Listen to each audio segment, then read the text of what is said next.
प्रिय साथियों, आज हम किशोरावस्था में होने वाले शारीरिक परिवर्तनों के बारे में जानेंगे।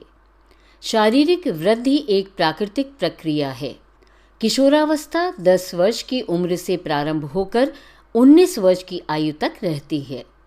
किशोरावस्था के दौरान किशोर किशोरियों के शरीर में अनेक परिवर्तन होते हैं। यह परिवर्तन लड़के और लड़कियों में अलग अलग होते हैं। यौवन काल शारीरिक एवं भावात्मक परिवर्तनों की शुरुआत है, जिसके कारण प्रजनन परिपक्वता का विकास होता है। पहला परिवर्तन, जो आमतौर पर आप लोगों ने पहले से ही अनुभव किया होगा, वो शारीरिक वृद्धि में अचानक वृद्धि तीव्रता है।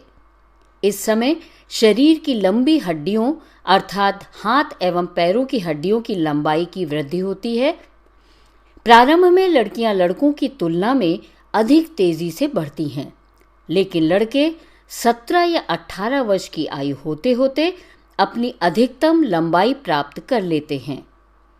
किशोरावस्था का अंत होते होते लड़कों की हड्डियां मजबूत व भारी हो जाती हैं और उनकी मांसपेशियां भी लड़कियों की अपेक्षा लगभग दुगनी हो जाती हैं। दूसरा है शारीरिक आकृति में परिवर्तन।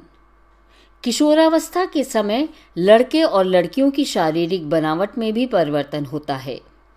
लड़कों के सीने चौड़े व कंधे मजबूत हो जाते हैं, जबकि लड़कियों के कूल्हे या कमर का निचला भाग चौड़ा हो जाता है। तीसरा है स्वर में परिवर्तन। किशोरावस्था में लड़कों के लैरिंक्स यानी स्वर यंत्र का आकार बढ़ जाता है, जिससे उनकी आवाज़ भारी हो जाती है।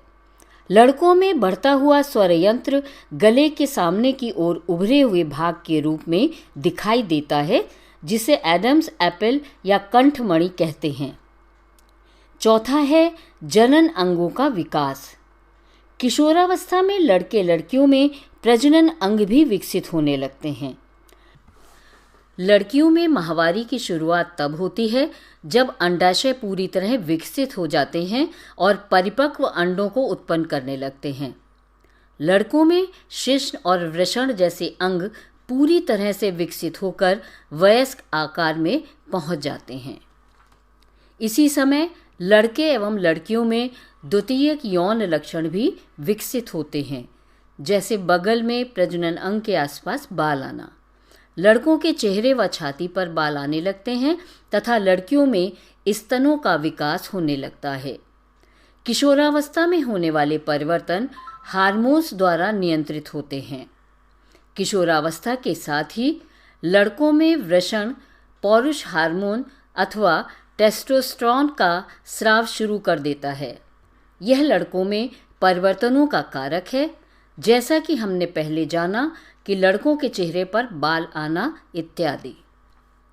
इसी प्रकार लड़कियों में होने वाले परिवर्तन ईस्ट्रोजन हार्मोन्स के द्वारा आते हैं। इन हार्मोन्स के उत्पाद का नियंत्रण एक अन्य हार्मोन द्वारा किया जाता है, जो कि पिट्यूटरी ग्लैंड द्वारा नियंत्रित किया जाता है।